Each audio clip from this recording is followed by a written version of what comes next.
Our next round is called This Is Mine, where we bring on a mystery guest who has a close connection to one of our panellists. Who knows who they might be tonight? The cook from David's country house, or perhaps Lee's parole officer. Tonight, each of David's team will claim the connection, and it's up to Lee's lot to work out who's telling the truth. So please welcome this week's special guest, Liz. Welcome,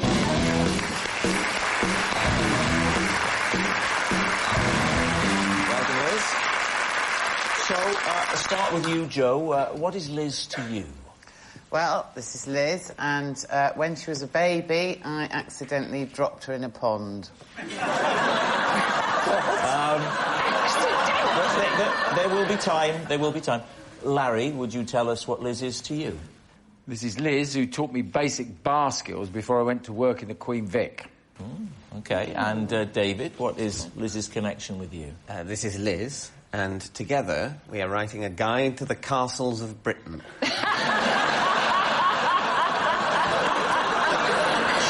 Plausible. Lee's team, where do you want to start? I think we've got to start with Joe. What are you talking about? When I was about 7. 7? 7 or 8, yeah. Me and my two brothers were looking after Liz, and she was a baby. She was about, I don't know, well, how old is a baby? Well, that's another thing. You decide, Joe, it's your story. Who was the oldest looking after the baby? Yeah, that's what...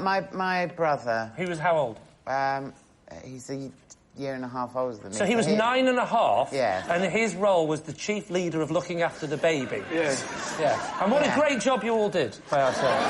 Apart from the dropping it in the pond bits. Why were you near a pond? Because I lived in the country, and, ooh, there's ponds in the country, Carol. Being rude to Carol Vorderman's not going to get you out of trouble, Joe. To be honest, How did the actual dropping happen in the pond? We were playing catch with her. Oh, come on, Pete. You were playing catch? We were just trying to make her laugh, just throwing her to... Right. I think we should move on to castles. I absolutely think we should move on to castles. Yeah. With the first question, what's your favourite and why, Dave? I have two favourite castles, and they're because castles I discovered as a child. Right. And they, not on my own, they've been previously discovered by, one is a castle in Wales, in the Mumbles, near Swansea, and that's called Oystermouth Castle. It's called what? Oystermouth Castle. I can vouch for that. Yeah, but hang on, what are you thinking about? What kind of castle is that? That's a sort of Norman... I think a sort of late Norman kind of castle with a keep and a... What do you like about Oyster Castle? Oystermouth. I like it because it's quite a sort of traditional, old-fashioned castle with a moat and An old-fashioned castle? They all tend to be traditional. As opposed to these new modern ones with stone cladding. It has always been irritating to me that very few castles completely adhere to what I imagine being the typical castle. What was yours again, Larry? Larry, yeah, what was yours again? Definitely.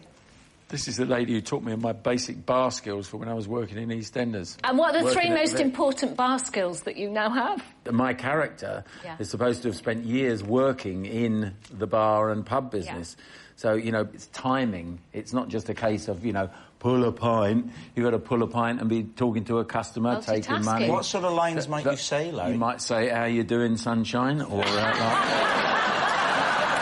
Did you go to her or did she come to you? No, you go to her. And is that here the studio? This has been years of, They've been doing this for evidently 8 years. I've only been there for a year and a half, and it's just an induction thing. So automatically, what happens? Did Barbara Windsor go? Barbara Windsor had to go after, because she's been there for sort of nearly 20 years. So for 20 years... Yeah.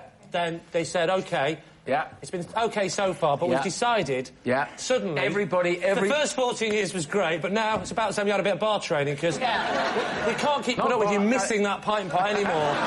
Pouring it over your head and then your bra falls off.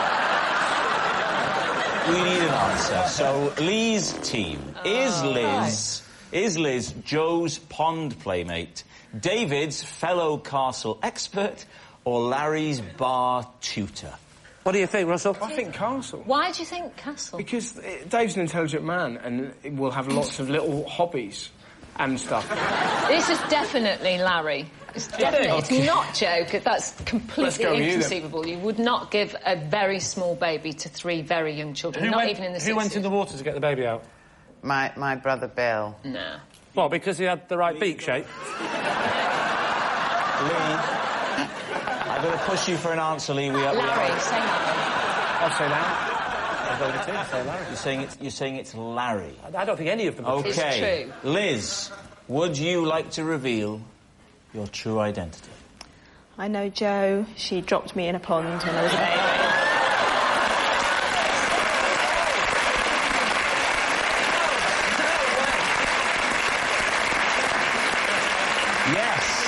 We've actually got a photo of the two of you together. Got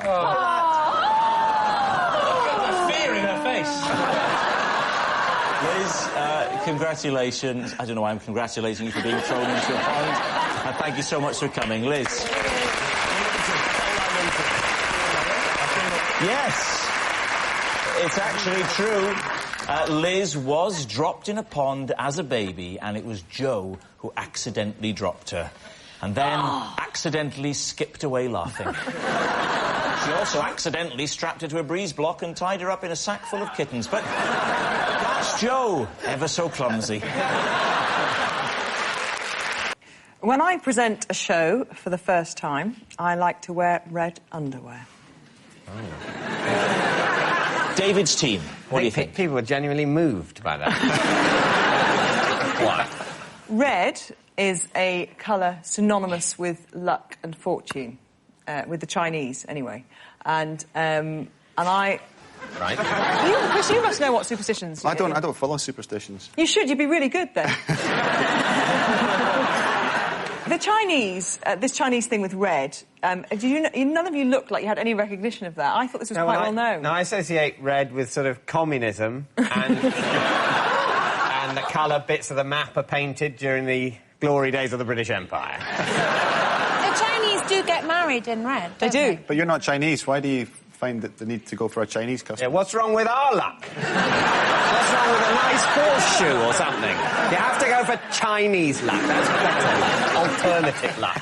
Nothing wrong. Good conventional luck. An operation, not acupuncture. I'm not sure if there are actually any colours synonymous with luck in the UK. I'm not really sure. Why don't you stick 2 magpies in your bra? Bad luck. I do actually say, if I see one magpie, I say, hello, Mr. Magpie, how's your partner? Because you have to say partner. You can't say wife or husband. Right. That would be assuming that they have a heterosexual relationship. So a magpie... It's political correctness gone mad. David, what do you reckon?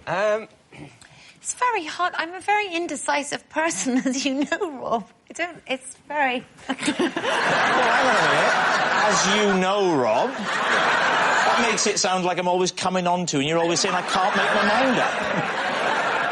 What do you think? Well, it's a difficult one. You're the captain, come on. It's your choice. You want me to show leadership? Oh, Christ. I'm gonna Can you imagine if he'd have been on your Olympic training team? I can't get to win. Well, just try cycling quicker. I don't know. I can't. You're saying it's... I'm saying true. You're saying it's... I think it's a lie, but... on balance, I think it's a lie. So I'm going to say lie. You're saying that your team consider it a lie, Gabby Logan. Is it a lie or is it the truth? It is the truth. Oh! Yes, it's true. When Gabby presents a show for the first time, she does like to wear red underwear. Actually, when I'm presenting, I like to wear my lucky pants. I've had them for 10 years and I'm sticking to them. I can break an apple in half with my bare hands. David's team. What is your technique? I take it in the hands. Yes. Are your hands bare at this point? Of course they're bare. Yes. Friction's very much part of this this equation. You must pull it, I'm going to say east to west. A lot of people think you need to twist. You don't need to twist. You don't need to twist. Really? You just don't need to pull apart. Pull it apart. How do you get the Pull the grip? apple apart? Won't your hands just slide away from it? I'd have thought you'd need to twist. If you twist, you fail. Twisting equals tears. So you just grip the apple in your hands and then fling them apart, and you have 2 half apples. No, I rip it apart. Yeah. The way you were miming it then, there's like downward pressure from the thumbs, almost as if you're trying to open it like a book. Yeah. Is that what it's like? Because I can believe that more than the just grip, bang! Yes.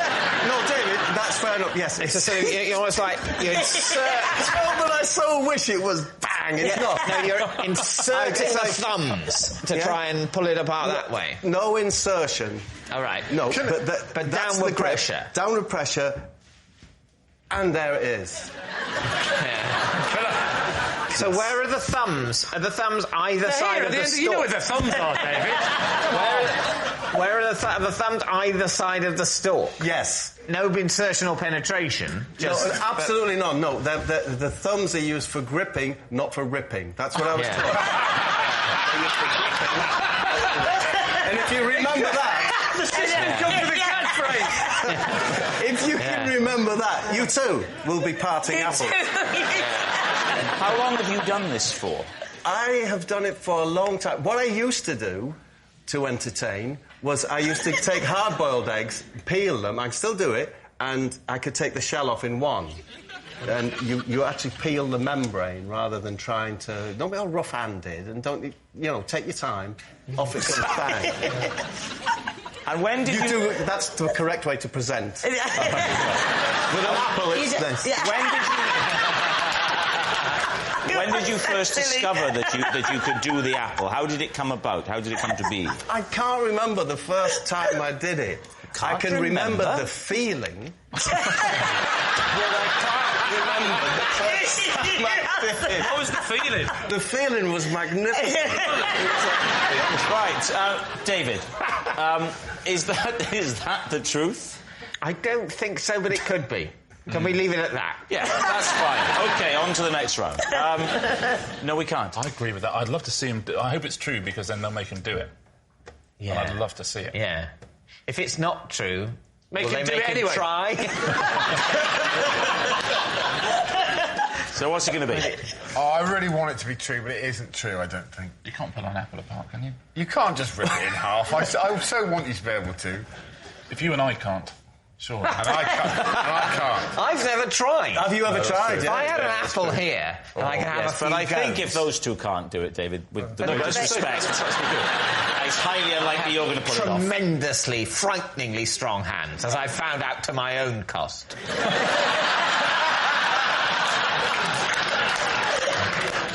So you think it's a lie, then? I'm afraid I do, OK, yeah. well, I'll go with the giant. You're going to say it's a lie? All right, you're saying it's a lie. Bob, were you telling the truth, or were you telling a lie? I was telling the truth. Yes. Well, guess what I've got under the desk? My trusty box of apples. It's a proper apple. Ready, yes. Bob? It's a big one. Thank you.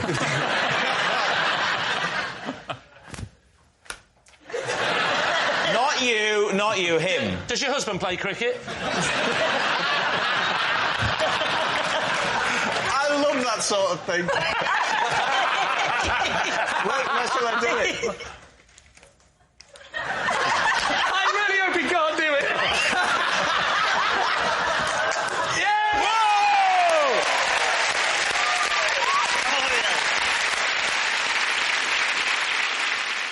I once had a job where I had to answer the phone and say, "Hello, beef?" There we are. Lee's team. What do you think? What was the job?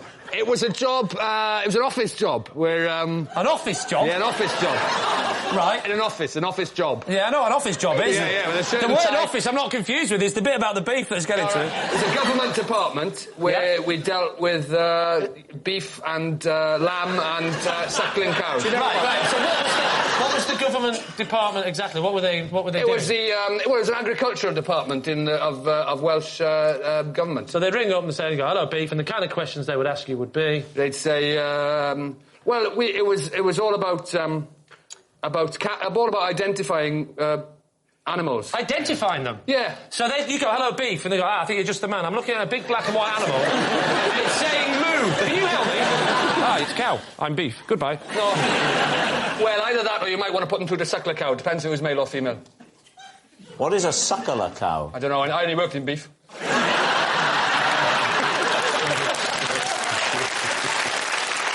Which was this in Cardiff or something? Or? No, it was in West Wales. Was it in Carmarthen? Carmarthen. Kidwelly? Carmarthen. Haverfordwest? Carmarthen. Carmarthen? You should work on the trains.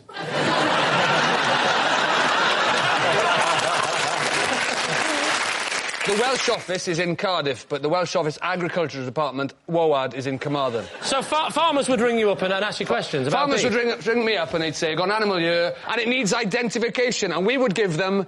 What do you mean identification? We would give them cattle identification documents. It was the CID department, CID, well, cattle identification. Stop it. I feel sick with confusion. I worked in CID. It was you worked in CID? Cattle identification. That makes sense, you worked for CID. There's been a mooder.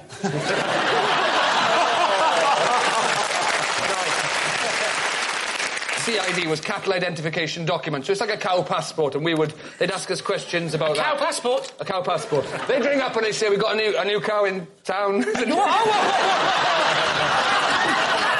So you'd send out the official documentation.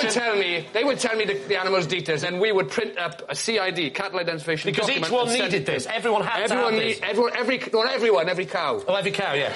So what are you going to say then, Lee? Is he telling the truth? Well, if you know a lot about cows. A little. I've rung up departments of DEFRA and said hello, and they've said hello beef. Yeah. And the whole WOAD thing, you wouldn't just come up with that. Unless you were very quick and very clever. OK, we'll go with true. You're saying true. Rod, were you telling the truth? It was... True!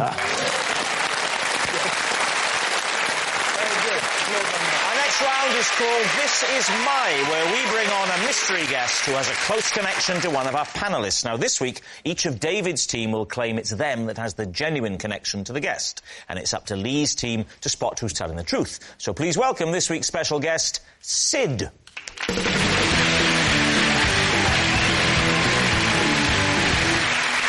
So, Chris Tarrant, what is Sid to you? This is my dentist, Sid, and I had to drive her to A&E after biting her finger during a checkup. Right, Mel, could you explain how you know Sid? This is Sid. We once posed as members of an orchestra to gain backstage access to meet our idol. Finally, David, what is your relationship with Sid? This is Sid. Last year... Sorry. There's something about you that I don't think you know any women or anyone called Sid.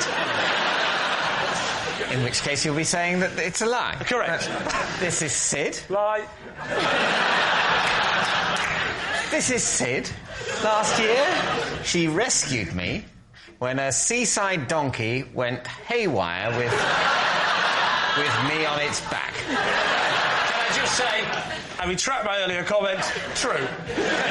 So, there we have it. Chris's disgruntled dentist, Mel's orchestral imposter, or David's seaside saviour. Lee, where do you want to start? Where shall we start? Let's start with Chris. What was she doing that made you bite down so hard?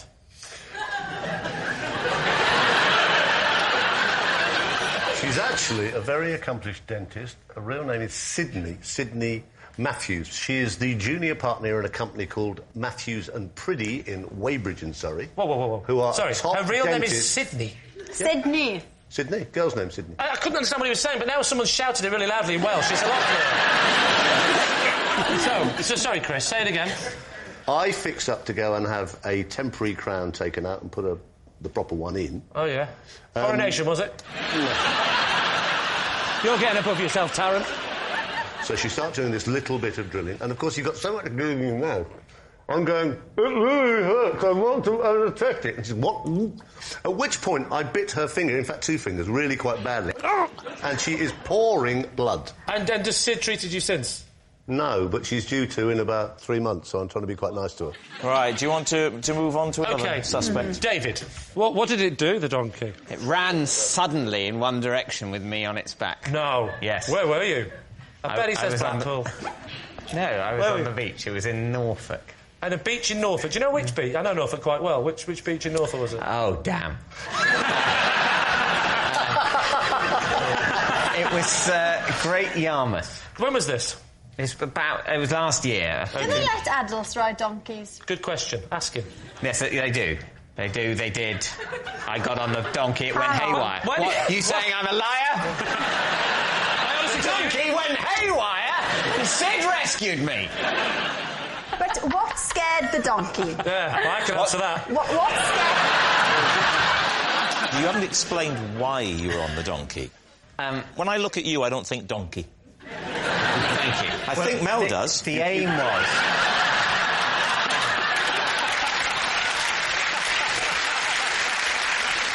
One child of some friends of mine wanted to have a donkey ride and then sort of was a bit nervous of the donkey ride and I said, well, I'd have a donkey ride to sort of demonstrate that it was, you know, fine and safe. Oh, so it was a disaster. It was a disaster. Yeah. It was an absolutely disaster. It was a very, very sad day. Did you have to pay for the ride? I think so, yeah. Do you remember roughly what that was? I think roughly about £1,000. Might have been less than £1,000. Certainly not £1 million. Would it be fair to say... pounds. And it wasn't like 4p. David, how did Sid rescue you? She had a geographical advantage on the donkey because I don't think I'm being rude to Sid to say that she probably couldn't have matched this crazed beast for speed.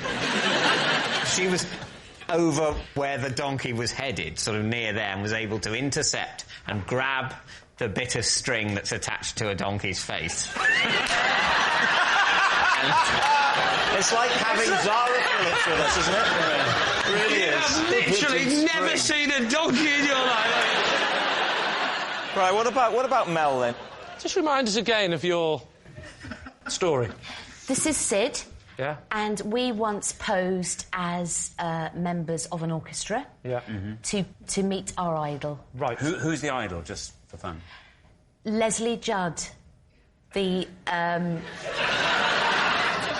ex-Blue Peter presenter. You don't need to tell me who Leslie Judd is. So does Leslie Judd also play in an orchestra?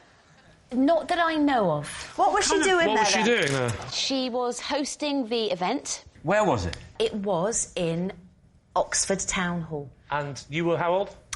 16. You say you posed as orchestra members. How did you go and buy an instrument? We borrowed from a friend, funnily enough, a cello case.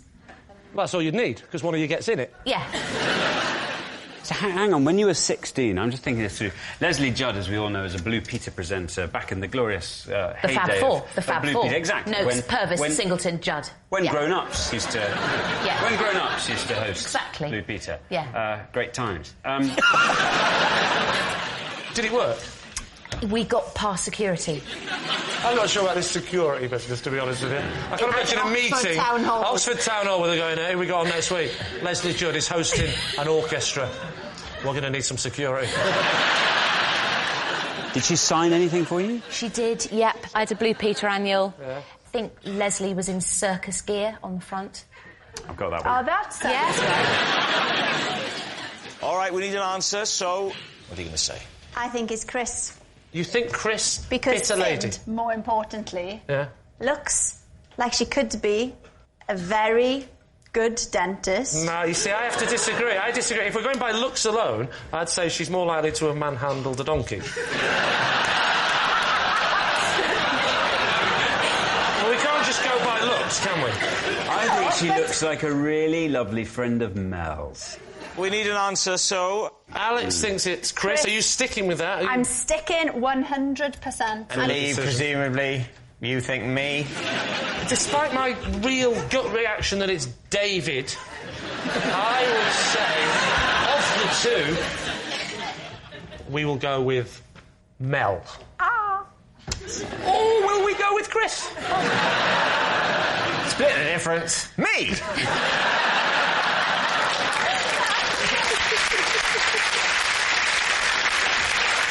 Go on, let's say Mel. You're saying Mel. OK, so, Sid, would you like to reveal your true identity? My name is Sid, and Mel and I posed as members of an orchestra in order to meet our idol. Yes, Sid and Mel did once pose as members of an orchestra in order to get backstage and meet Leslie Judd. Thank you very much, Sid. All right. I once put out a fire using my neighbour's milk. Aldi's team, is that possible? Was it a very small fire? It was, a fire. Say for example, that desk was on fire. It was about that big, and it wasn't just one neighbour's. It was about 15 neighbours. 15 neighbours. What time of day was this?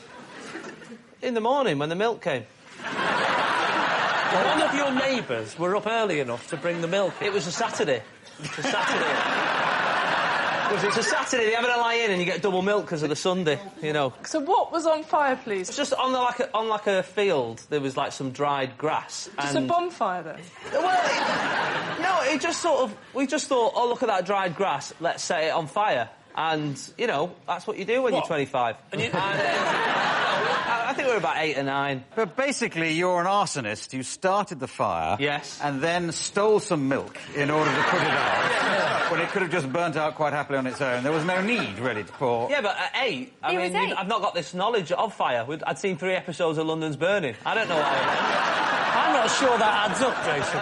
How long's London Burning been on? I think you can believe him. He's seen London's Burning. I'm not sure London's Burning, the programme, was on. So you're disputing when London's Burning first came onto our screen? Yes, that's it, yeah. Right, Jason was born in 1981, so he is alleging that by 1989, London's Burning was already on television. I believe him. 1981, he looks like me uncle. Anyway, can we get back to the story? How far did you have to go to get the milk? I was a kid, I didn't measure it. I mean, about... Give us a rough... 12.5 metres. About 12.5 metres. Why don't you just get a knock at the door and say, quick, the field's on fire? Because then that would be admitting that there was a fire, whereas in this instant, the only thing that happened was a milkman got sacked for not delivering milk. So there was, just to clarify, before we say our decision, you took how many bottles of milk to put out the fire? 15 or so. 15? 15, 10. Well, I take you back to your earlier answer, which was 15 houses, and on a Saturday they got double milk. He's very fair-minded. He took 1 pint from each. So what are you going to say, Lee? What are you going for here? Oh, I don't know now. The whole answer was delivered in such an implausible and frankly guilty-sounding way. What do you think we're having? I think it's a truth. Well, Jason, where were you brought up? Manchester. Yeah, you see, I was brought up around Manchester, and I can imagine the bit about you saying, all right, let's go in there and set fire to a field. Believable. Yeah. You go, oh, no, that's a bit big. Better put it out with some milk and be good citizens. Yeah. Doesn't really sort of add up. So what are you gonna plump for? You're saying the truth. Truth. You're saying a lie. Yeah. I'll go with Miranda and say we think that's the truth. You're saying it's the truth. OK, so, Jason, is it the truth? It is a truth.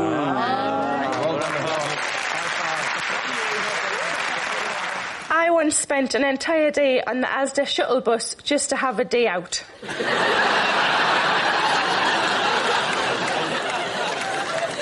Lee, what do you think? How long did you spend on the Asda shuttle bus? 3 hours. Is that a day out?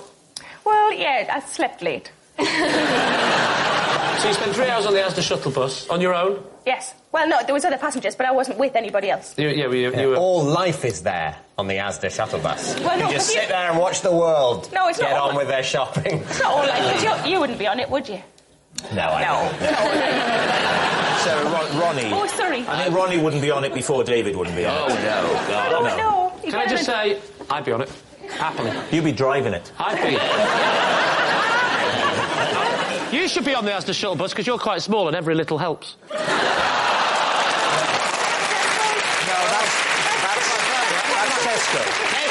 Tesco, yes. I like those adverts for Sainsbury's. There's that guy with a really great voice who says, Sainsbury's, try something new today.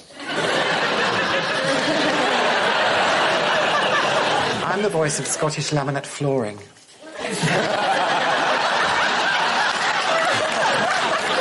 Does all your flooring have to be laminated? Oh, no, I don't approve of it myself. Which, Rob, branch were you going to? It was the Bolden Asda. The what? Bolden. We went from Asda all around all the estates locally. In Bolden? Yes. Is that in Newcastle? No, it's in South Tyneside. That sounded like Newcastle to me. That's because you're racist.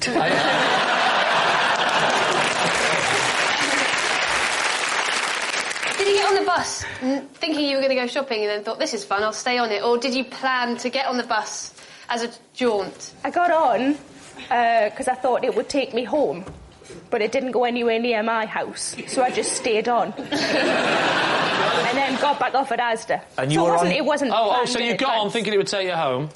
Yes. It does one full revolution back at Asda, and you think, I'll try again, it might stop at my house this time. You never know. The second time round, he might just go via my house. But there must be quite a lot of old people who do that to keep warm and for something to do. I mean, like, how long do you... I'm 34, love.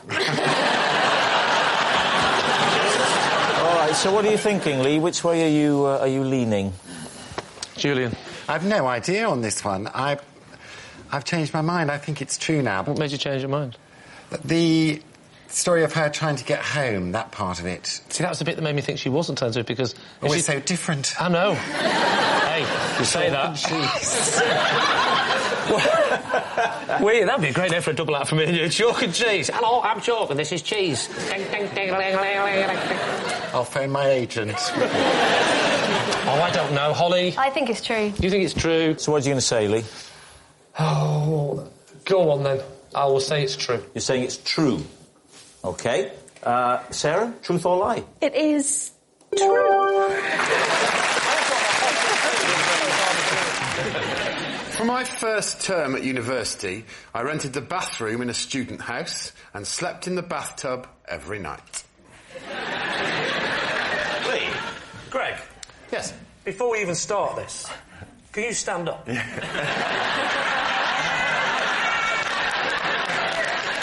There'll be no... Unless David stands up with me, there'll be no perspective. David? In fact, let's have proper perspective. Connie, can you stand up?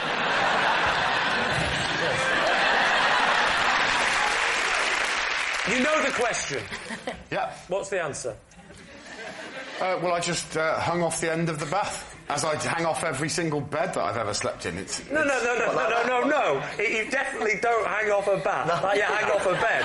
Because a bed go like that, and then you hang off. Yeah. You'd have to go up and cross and hang off. You're tall, but you're not a snake, Greg. The thing what actually drove me to change my circumstances was that I was bruising the side of my cheek regularly by waking up in the morning and clanging into one of the taps. Can I ask why on earth you would sleep with your head at the tap end? That is mad.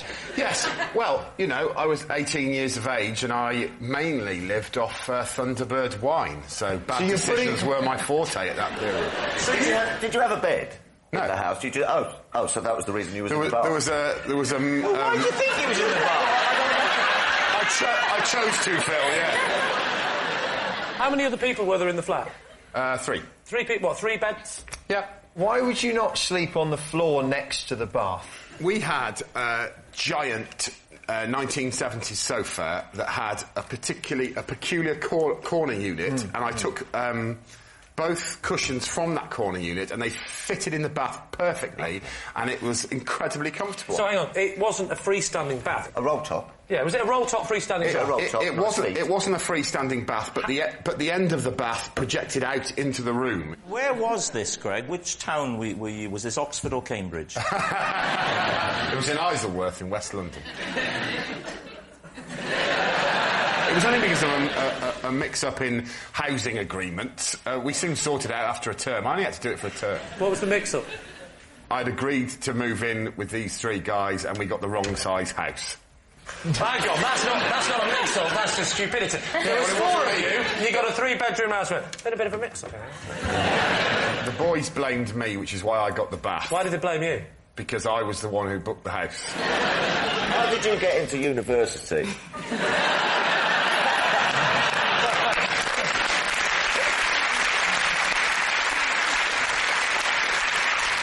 So, Lee, what are you thinking? Marcus. I think it's too preposterous to be true. The taps. Taps for me, you don't... If you're going to sleep in a bath, you don't put your head up the tap. I think it might be true, but I'm not going to Oh, well, you're the skip. You've got the armband, son. I might be the Do skip. you get armbands if you're a captain? Only if you can't swim. I'm telling you, I don't know if this is in the spirit of this game, this is true.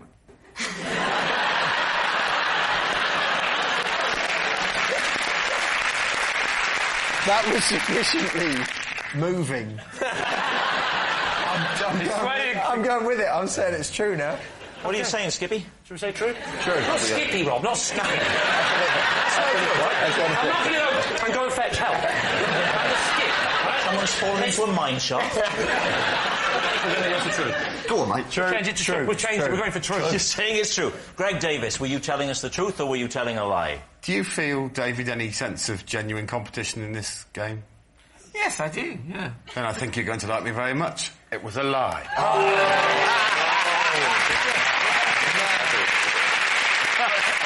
Here we go. I once lost Julian Lloyd-Webber's cello because I was chatting up a parking attendant.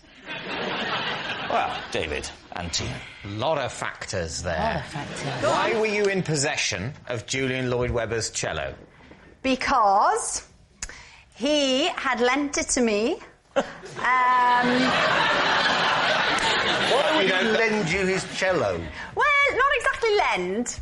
You I nicked was it. kind of looking after it. Where were you, Alex? I was in Manchester. Right. Yeah. And was he playing? Was he doing a gig or something?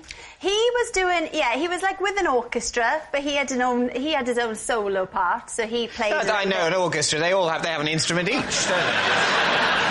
Yeah, but David, he had a special part. Oh right, okay. Yeah.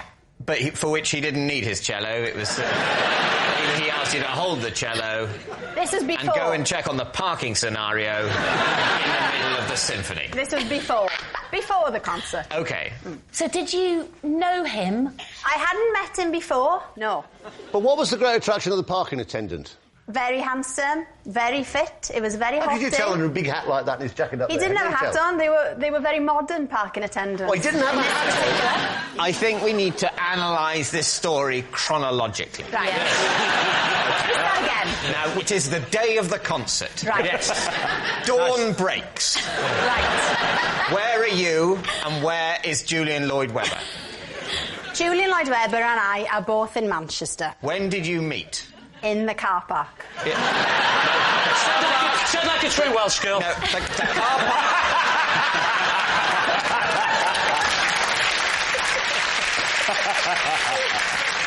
I'm afraid the car park is not an acceptable answer to the question, Right. when did you meet? Right. Because the car park is a place, not a time. Let me set the scene. Okay. So, I'm in the car park with the car park attendant. Of course you are. But Yeah. the car park attendant is just there. He hasn't got a hat on. He's not that official. He's just generally hanging around the car park, all sexy. He's just hanging out. Yeah. What's he wearing at the time? Has he got anything on? Is he naked? He's got jeans on and a t-shirt. Jeans and a And t-shirt? an luminous This is just jacket. some guy. Some bloke. He's got told high you he's vis a on. car park attendant because he No. wants to sound important. Is that important? Yeah, it's the sexiest thing you can say. Everyone knows that. Julian Lloyd-Webber walks in with his cello. With his cello. Which weighs about 4 ton. No, they're not that heavy. Well, Chris. no. They're not that heavy. No, and for no. someone like Julian, who's probably got a bit of sinew and bicep because of all his playing, it would be very light. Yeah. It's not That's going to how feel they heavy. pick cellists, isn't it? They Yes. pick the ones that can carry it. You can teach anyone to play it, but it's the carrying it that's the trick. Exactly. He pitches up. He's on his phone. Yeah. Oh, He's while on the phone carrying the carrying the cello. cello. Yeah. What a guy. Were you trying to get off with the car park man because you wanted to not pay for your own parking? It's difficult to know if you're a car park attendant whether any relationship you're in is genuine.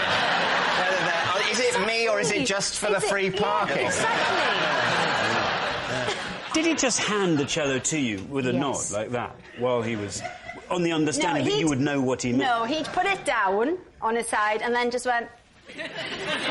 What happens then? Yes, this is crucial. Then, Julian comes off the phone, taps me on the shoulder. Where's my cello? I look round, cello gone. What? No! It was the car parking attendant. Who took the cello then? The cello Yeah? had made its way into the concert hall. Of course On it its has. own. On its own. The very best cellos can do that, can't they? Well, somebody has taken the cello, gone into the concert hall with the cello. Julian and me flummoxed. Flummoxed? So this is not an attempt to steal the cello. This is a do-gooder seeing an unattended cello and thinking, well, I can't leave that lying around. Someone could steal it. I'd better steal it.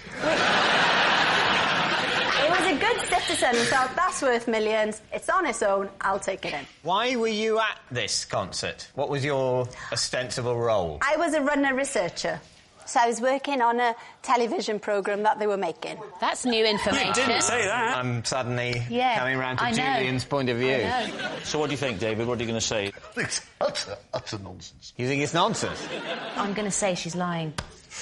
You both I'm think gonna she's say lying? She's lying, yeah. She's lying. Well, I certainly... I think it's true. Do you? But not enough to overrule. I haven't... Oh, don't say that, because now you... Well, no, it's very rarely that I overrule. At the moment, I believe in democracy. Yeah. But if it turns out you guys are wrong, I may lose my belief in democracy, and this could become a police state. So your answer is? We're going to say it's a lie. Saying it's a lie. Right. Alex Actually, Jones. no, we're going to say it's true. Oh, Sorry, police state time, we're going to say it's true. Overruled. I like that. I like that. I find that arousing. Alex, truth or lie? Rob, you should have to take the first answer on this programme. It's true!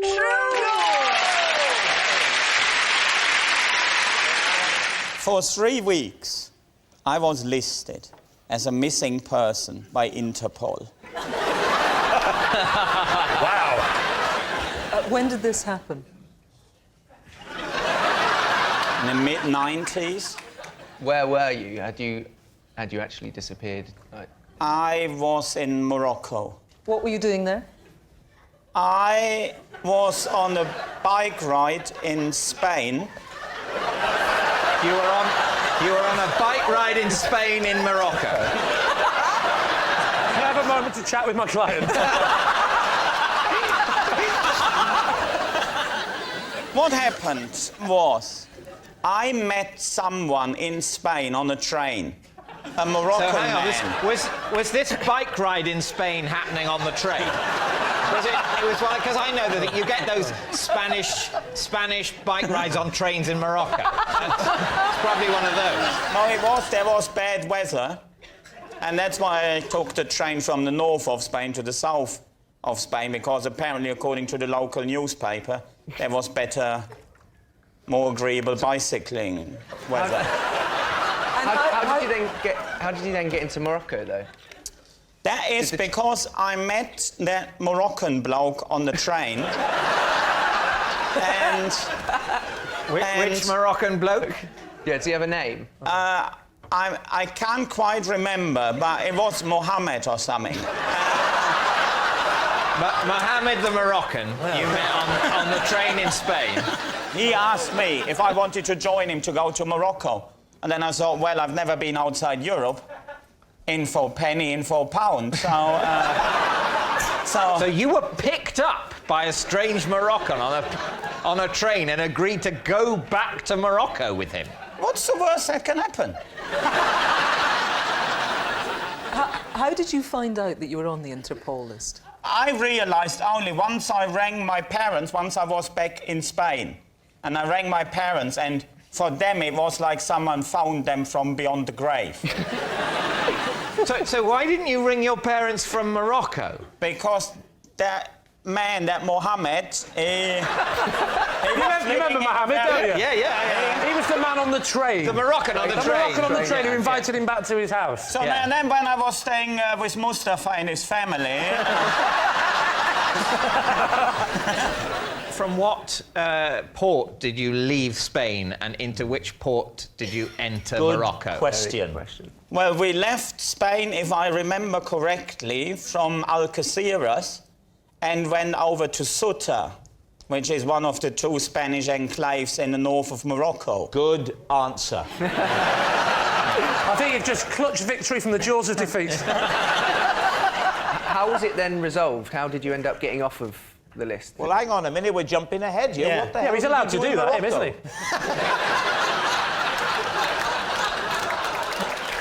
What were you doing? I was travelling with Mohammed. My client is getting mixed up because at passport control they said you must have a passport. And he's getting a bit mixed up with the names. I'm curious as to the fact that Interpol has a missing persons list. Yeah, no, what happened is my parents got involved and they got Interpol involved. Right. And I sent a few postcards, one of them, to my friend Mack. And on that postcard I wrote, I've joined the Foreign Legion. Probably see you never again, have a good life or something. And then, Mack, being a quite clever boy, so, OK, with this postcard I can have a lot of fun. I go round Henning's parents and say them something along the lines of, oh, Herr Wehn, Frau Wehn, you might be interested in this. Sorry, so your friend Mark... Yes. ...used this postcard to mentally torture your parents. I'll make his parents think he's disappeared forever for a laugh. Where's German sense of humour?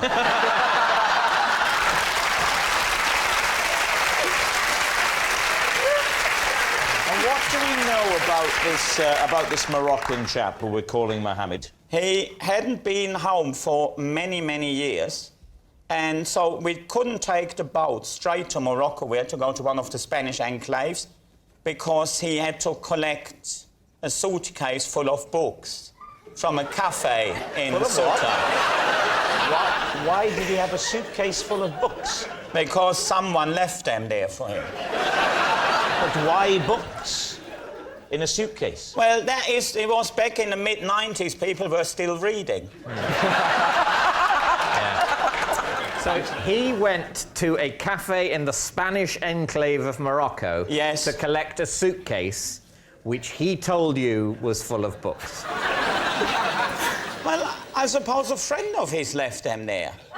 Yes, but why? I mean, you know what it sometimes is like, isn't it? Like, well, I can't quite think of an example.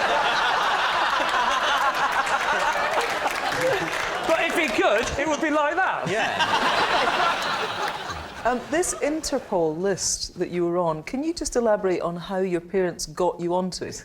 Well, they rang the consulate, and they rang all sorts of... Which consulate? The German one. Which German consulate? Well, the one in Morocco. They didn't ring the police, they rang the German consulate in Morocco. Well, that's how you would go about it, wouldn't you? It's no good ringing your local bobby. And what happens then with the list? Do you just... They have to tell Interpol, stop looking for Henning. We found him. I suppose so, yeah. Well, did they? For all we know, they're still looking for you now. I'm safe! So what do you think, David? Does any of that have the ring of truth, or has he made all that up? What do you think, Kirsty? I think it's so odd and inconsistent and unlikely that it must be true. Yeah, that's what I'm leaning towards as well. I think that as well. I think it's true. Yeah. Henning, was that the truth, or were you telling a lie? Well, this story is true.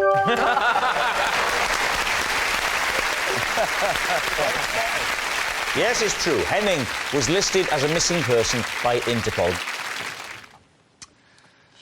One of my best friends at school was a little man I'd made from a slice of toast that I always kept in my bag.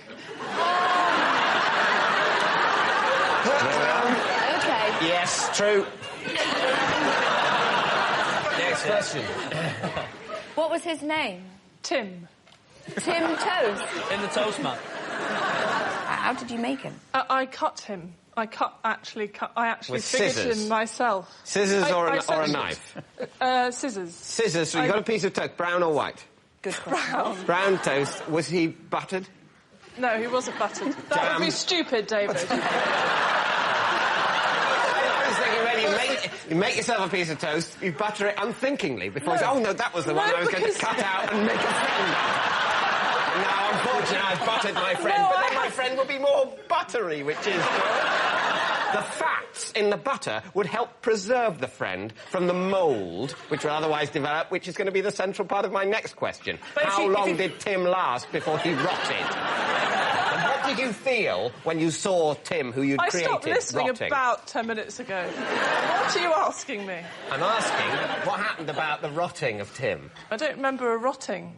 How old were you when you made Tim? 7 or 8. And how old were you when you stopped being interested in Tim? 29. And what did he do, Tim? Did you never have an imaginary friend? He was just... This wasn't an imaginary friend. This is a friend that just happens to be made out of a piece of toast. Did you make him, you know, in your own image? I do remember designing big legs because I wanted him to be a fast runner like what I was. Where did Tim sleep? In the toaster. I mean, did you take him to bed?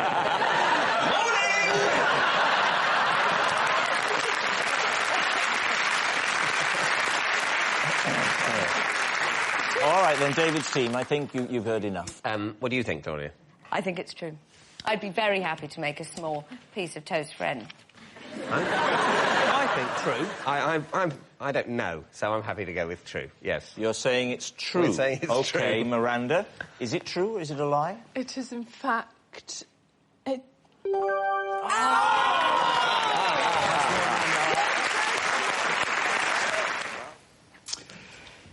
Yeah, I once guessed the exact number of sweets in a Mini Cooper and was awarded a prize by Britain's tallest man.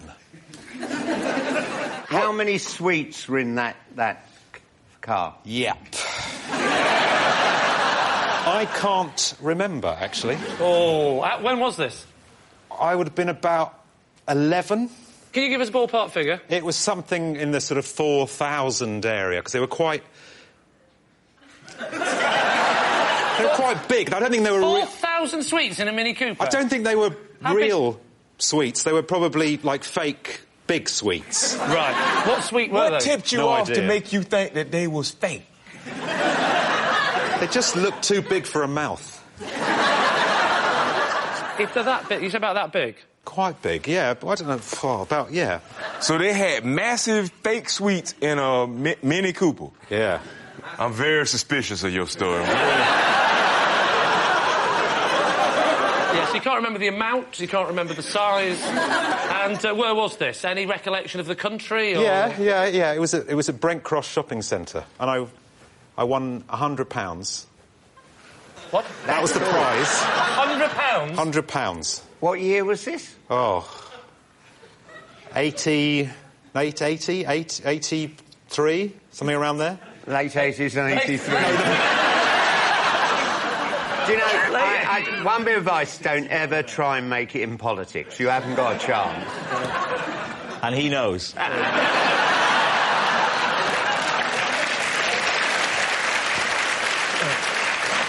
I sense you're edging ever closer to a decision. What are we going to say, Ken? He's lying. Not that tough, then. Reginald? My first instinct to say that that's too fantastic of a story to have ever happened to anybody. But then I think, you look like you might do anything.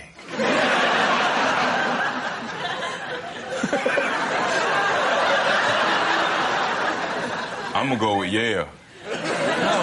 I don't know who to go with. Reginald with his suave charm. Or you. I'm going to go with Ken here and say that you are, in fact, not telling the truth. You're saying it's a lie. OK. So, Steve Mangan, truth or fiction? It is, in fact, the truth. No!